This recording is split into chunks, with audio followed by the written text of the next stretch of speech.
Well, hi people. I thought I'd done all my videos for this year, but something just popped up on eBay that we got linked to on FPV Hub forum, and I thought it's quite a good time to talk about it, what it being Christmas, and perhaps a bunch of you out there are getting new quads or planes, or just getting into the hobby. So I thought this stuff might be relevant. So on eBay, what we saw is something that comes up every few months. We see these, and I'm sure it's more common and there's loads of things that go unnoticed. Basically, it was an advert for a quad that somebody had found on the ground, or fallen out of the sky as he'd put it, and he was now sending it off. Instantly, several things always happens. The guys that do this on eBay get vilified, and they might get like half a dozen sort of hate mail saying, "You're stealing this, why aren't you handed it in, or why aren't you seeking to give it back, or making more of an effort?" And of course, that it seems so unnecessary that this should happen. Why is this happening? In this particular case, if we look at the advert, the guy claims, and I play devil's advocate, maybe he did, he suggested he handed it into the police. 18 months later, they said, can't do anything, have it back, get rid of it. But at the same time, he's suggesting, because it was a semi-rural location, it must have been casing the joint. Semi-rural location to me tends to mean that the guy flying it was trying his best to keep it away from houses and people and stuff. So it seems a little bit unfair to ask the guys to find these things, to really pull out all the stops to find out who it belongs to, when you're not really making it that easy. I mean, if we found £5 on the ground, we'd think, oh, free money. You wouldn't instantly sort of think, oh, I must go and hand this in to the police immediately because here's a £5 note which hasn't got any particular markings on, or how would we know it's from some owner? On the other hand, if you found someone's wallet, odds on you wouldn't just strip the money out and throw it away. You'd have a look and you'd say, oh, there's a driving license, here's a name, you could hand it in, the police could get into contact. It would be easy to hand it back. So all these guys that are losing quads and planes and fields, and other people are picking them up, all they needed to do is have a label of some sort on there that says, here's my telephone number, here's my email address, here's my address, something like that to help people. Even if there's footage on the camera, how usable is it going to be? I went back and I had a look on the last flight I did with my Bixer, just to see if I was somebody who'd found it, could I work out who it was just by looking at that?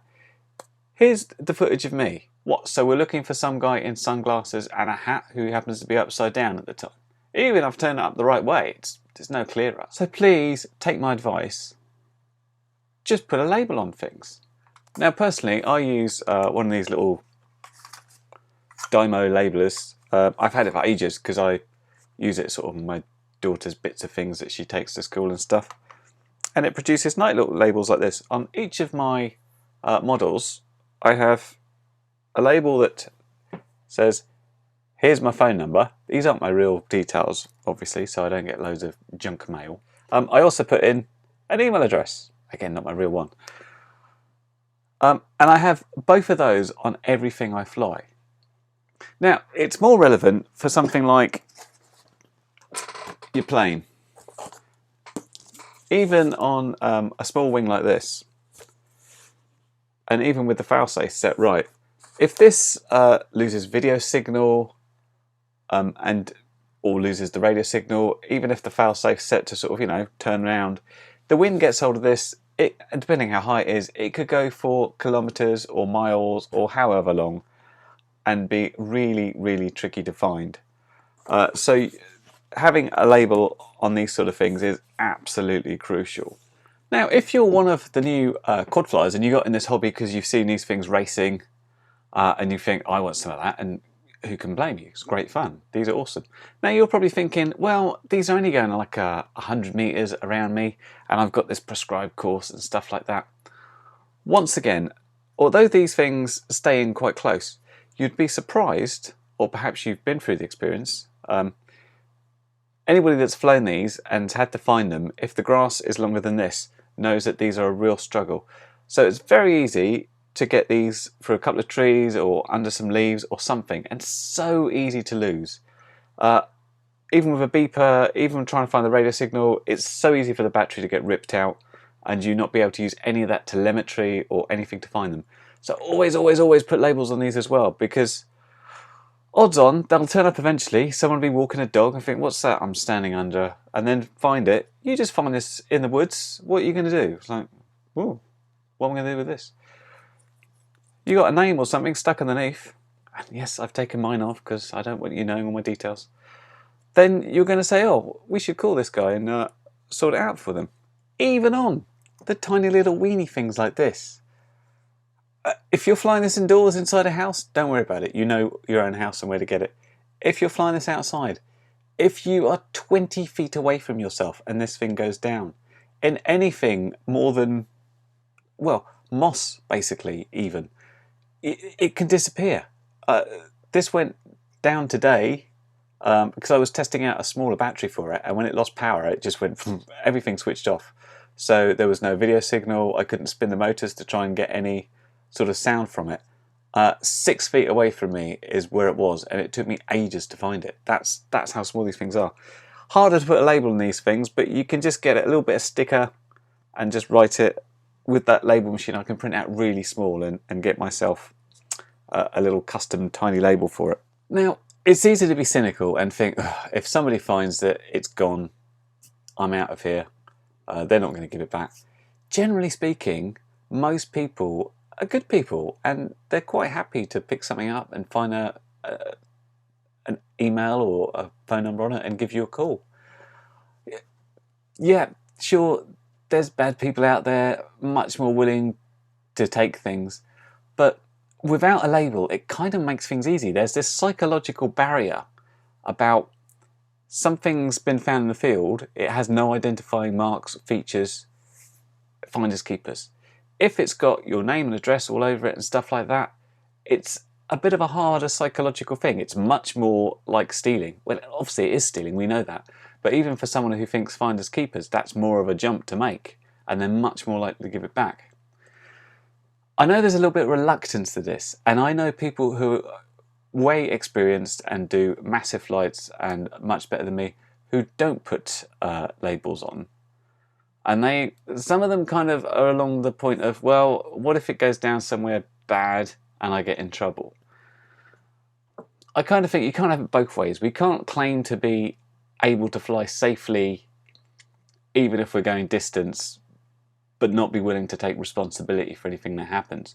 I mean, you wouldn't crash your car into another car and just leg it and leave things there, would you? You'd take responsibility. And it's the same as if a plane crashes and it, you know, breaks someone's window, then, you know, fair dues. If that's my plane, I'm gonna have to take the hit for that. But I'd still want to put labels and I'd still want to get it back, you know. This thing, it was cheap. It wasn't an expensive bill, but there's hours of work in here and I want this sort of stuff back. Now, a separate point to this is, of course, if you've got something like your mini quad, or you're going to be new to mini quads, get used to finding it, picking it up, putting it back together, because this sort of thing happens a lot. It's part of the hobby, and it's part of trying to push it and try and get the best you can out of it. You will crash. It's not if you crash, it's just when and how often, really. One of the problems can be your HD camera coming off. Of course you want an HD camera on there. How are you going to share all your cool stuff on YouTube?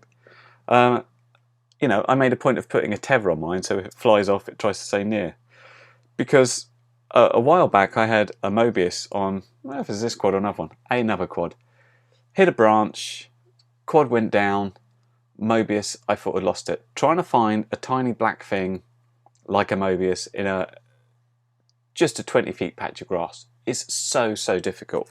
And there's ways you can help yourself, tying a ribbon to them and stuff like that, trying to keep it fixed onto your quad's another thing. I'd suggest another thing. In every HD camera, you will of course have your SD card.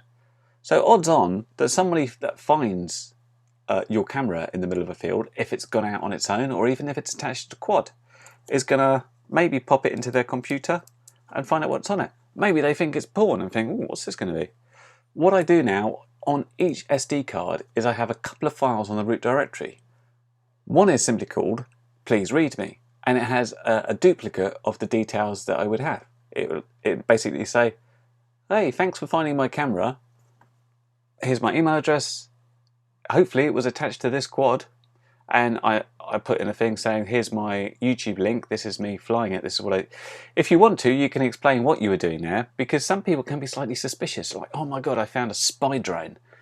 But if they watch my channel, if they took the link from that, hopefully they see I'm about flying around and having fun and crashing and stuff.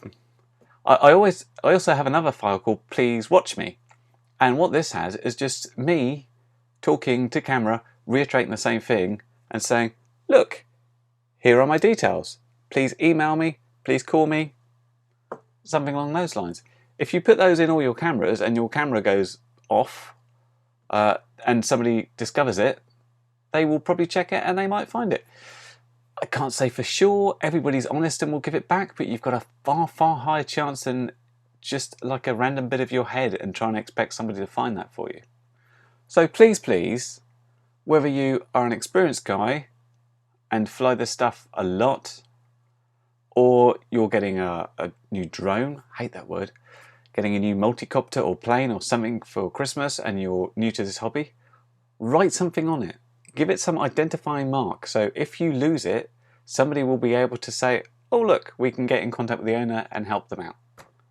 Anyway, have a good one. Catch you in the next one. Bye bye.